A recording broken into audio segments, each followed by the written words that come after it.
Seraaliyoon keessatti hojii falfalaatti amanuun waan beekamaa ta'ee jira. Naya the scene take place of the young girl. You don't die already. Falfalli kun daldala kutaalee qaama namaa fayyadamuun raawwatama. Kuni bakka itti nama qal'uu fi dhiigatti dhangalaasnudha. Kun ammoo kutaa namni itti fannifamudha. Bakka lubbuun namaa badhaadhinaa fi aangoof jecha falfalaaf itti wareegamu. BBC'n daldalli sukkanneessaan kun hammam dhugaa ta'uusaa baruu fi namoota duuba isaa jiran beekuuf dhoksaatti qoratee jira. Wow. Kun mataa dubartiiti. Nama dhufee fuudhuun eegaa jira. Poolisoonni yeroo gara mana shakkamaa nama aarsaa gochuun lubbuu namaa qarshiitti jijjiiranii adeeman hordofne. Bakka aarsaa itti dhiyeessuun lubbuu namaa gara qarshiitti jijjiiran. Falfala hakiimonni seeratti dhiyeessaniin alatti falfaltoonni hedduun akka jiran sodaan jira.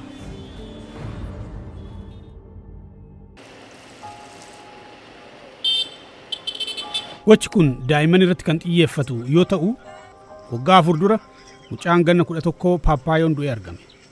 Haati isaa Saaliin ammallee haqa eegaa waan jirtuuf du'a isaa amantee fudhachuu hin dandeenye.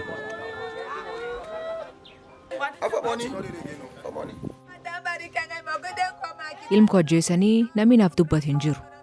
Kanneen ilma ajjeesanii fi Waaqayyoon haaloo naaf ba'a. Qorannoon dhiyeenya bahee akka agarsiisutti kanneen falfalaan ajjeefaman baay'inaan daa'immani. Humna falfalaatti amanuun Seeraaliyoon keessatti amaleeffatamee jira. Waa'een ajjeechaa sirna falfalaas hedduminaan odeeffama. Saaliin bakka reeffi mucaa ishee itti argamu nageessite.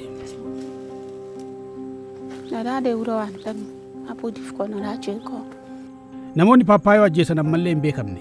Haati isaa namoonni yakka kan hojjetan seeratti akka dhiyaatan abdatti. Ilma koo erga ajjeesanii reeffi isaas keessa gatan. Kanneen ilma koo ajjeesanii fi Waaqayyoon haaloo naaf ba'a. Argat keessa jira. Ilma koo ajjeesanii namni naaf dubbate hin jiru. Haqni harka Rabbi keessa jira. Paappaayoon guyyaa ajjeefame maatii isaa gargaaruuf magaala keessa ture. Galgal naannoo isaa 10 mana ba'ee maallaqa wayii fuudhuu deema.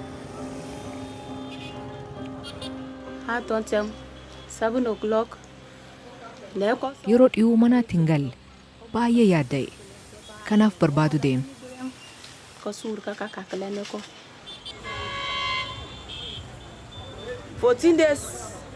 Guyyoota 14 barbaade. Dhumirraatti reeffisa arganna.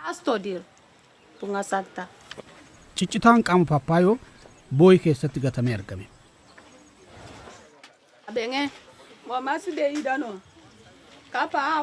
Akka ilaaluu fi naaf hin heeyyamamne. Mucaan koo inni biraa yeroo ba'u arge. Ajjeesanii qaama isa kukkutanii fudhatan. Kanneen Paappaayoo ajjeesan gonkumaa argamuu hin dandeenye. Seeraaliyoon keessatti seerri addatti falfala irratti hojjetu hin jiru. Yakkamtoonni yeroo argaman yaaliin ajjeechaa irratti gaggeeffama. Qorannoo amanamaa malee hangi rakkoo kanaa sirriitti beekamuu hin danda'u. Garuu akkuma kana biyyoota Afrikaa biroo keessattis ajjeechaan falfalaan wal qabatee ni dhaga'ama. Dubartiin umuriin isheedhaa waggaa 37 ajjeefamteetti. Reeffi nama 3 kan qaamni isaanii murmurames bishaan keessatti argameera. Namoonni falfalaaf ajjeefamuun baay'achaa jira. Suuraan gariin baay'ee sukkaneessadha. Waanuma fiilmii sodaachisaa ilaalaa jirtu sitti fakkaata. Falfalaaf nama ajjeesuun kun maaliif jiraate? Maalaawii fi Ugaandaa keessas gochi kun ni jira. Seeraaliyoon keessatti ogeeyyiin qoricha aadaa bu'uura fayyaa biyyattiiti. Kanaaf maaltu shaakala kana gaggeessaa jira? Jiraattonni parsantaa 80 ta'an ogeeyyii fayyaa aadaa irratti hirkatu. Haa ta'u malee kanneen badii dalagan maqaa isaaniitiin daldalaa jiru. Durataa isaanii Sheekuu Tarawalii gaafadheen ture. Ogeeyyonni fayyaa aadaas waan kana keessaa harka qabu. Waa'ee namoota humna qabanii kana dhugumaan yaadda'uu qabna. Human body parts. People use parts for fame. When somebody want to become a leader. Namoonni beekamtii fi aangootti argachuuf qaama namaa fayyadamu. What they did, they remove parts from human being. Namni tokko ogeessa baala mukaa kan qaama namaa falfalaaf dhiyeessa jedhu waliin wal quunnamsiise.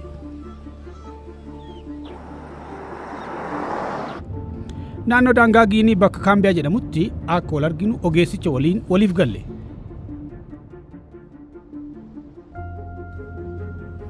Namichi Kaanuu jedhamu kun nama gowwoomsuu danda'a. Garuu wanti inni jedhu dhugaa taanaan addunyaa dhoksaa kutaalee qaamni namaa falfalaaf bitamanii gurguraman seenuuf jira.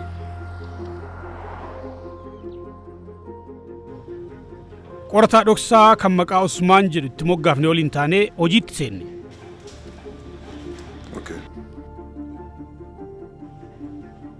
Usmaan Kaanutti bilbile.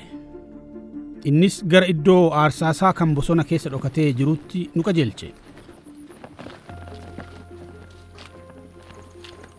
Knock, knock, knock. Warra manaa. Eenyu isin?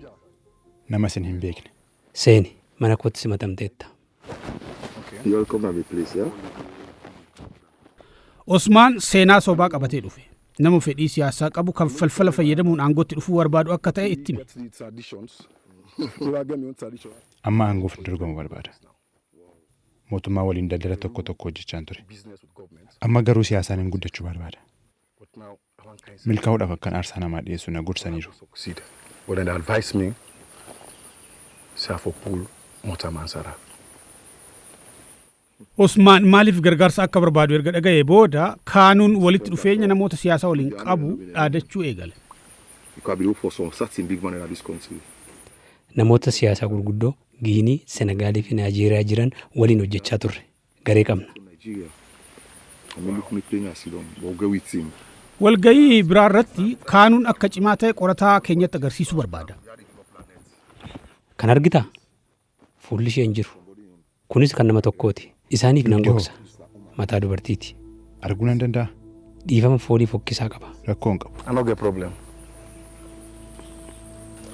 Mataa dubartiiti. Tole. Namni tokko kan akka fudhatuuf eegaan jira.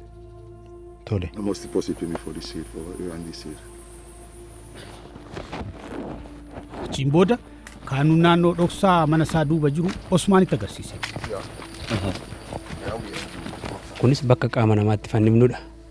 Asitti qalla. Hayyee. Akkuma argitu kana. Dhiigi garasitti dhangala'a. Kun bakka ani itti qalu. Qaawwa kana. Qondaaltonni olaanoonis yoo aangoo barbaadan as dhufu. Waan isaan barbaadan nan kennaaf. Gatiin dubartii 70. Liyoon miliyoona 70. Kana jechuun doolaara 3,000 jechuudha. 70 million.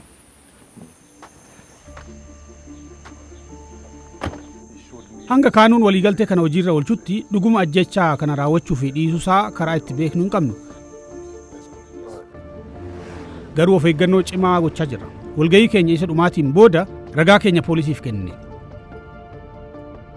Hanga har'aatti tarkaanfiin isarratti fudhatamne.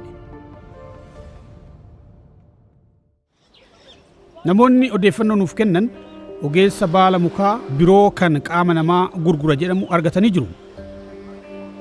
Magaalaa guddoo Siraaliyoon Freetown keessaa bakka Waterloo jedhamu jiraata.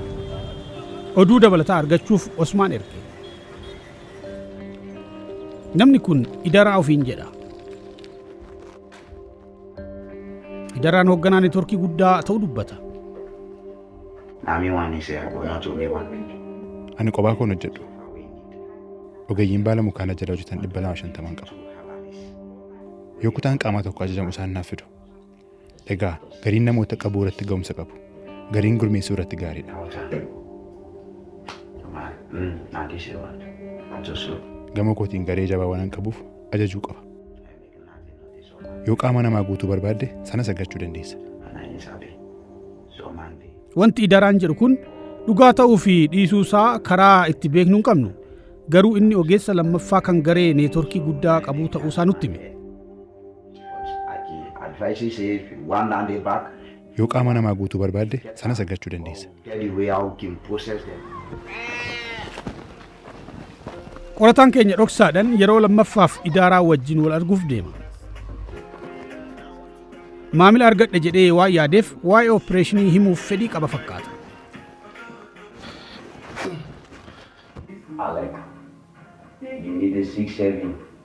6 fi 7 yoo barbaadde ni argatta.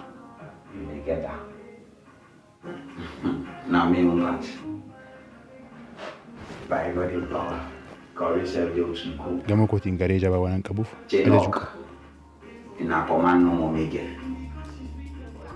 Osmaan hanga ani si qunnamutti homaan godhin jedhee idaaraa biraa deeme.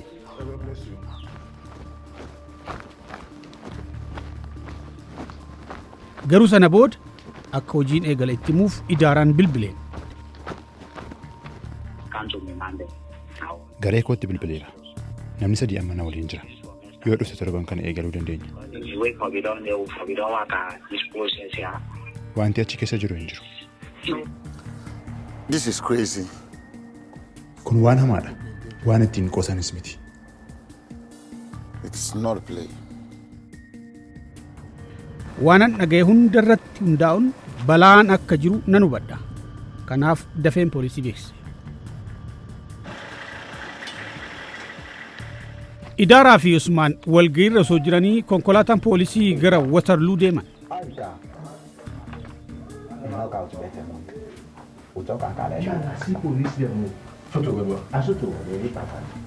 Isaan mana keessa jiru. Jeequmsi ala akka jiru ni dhaga'u. Mana keessa erga seenaniin booda poolisiin miseensa garee kanaa kan biraa argan. Mana qulqullummaa tokkos argan. Erga idaaraan to'annoo jala oolee booda ragaa walitti qabuun jalqabame.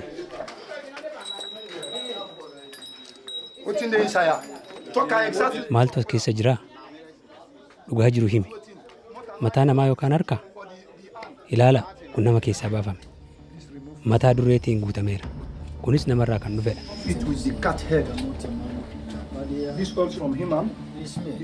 Mataa sareetiin guutame. Kun lafeedha?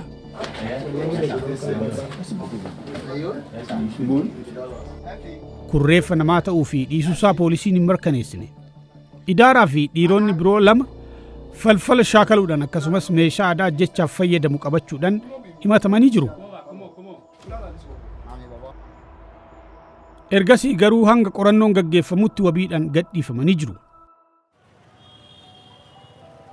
Falfalaaf namni ajjeefamuun Seeraaliyoon yookiin Afrikaa keessatti hammam guddaa akka ta'e beekuu hin dandeenyu.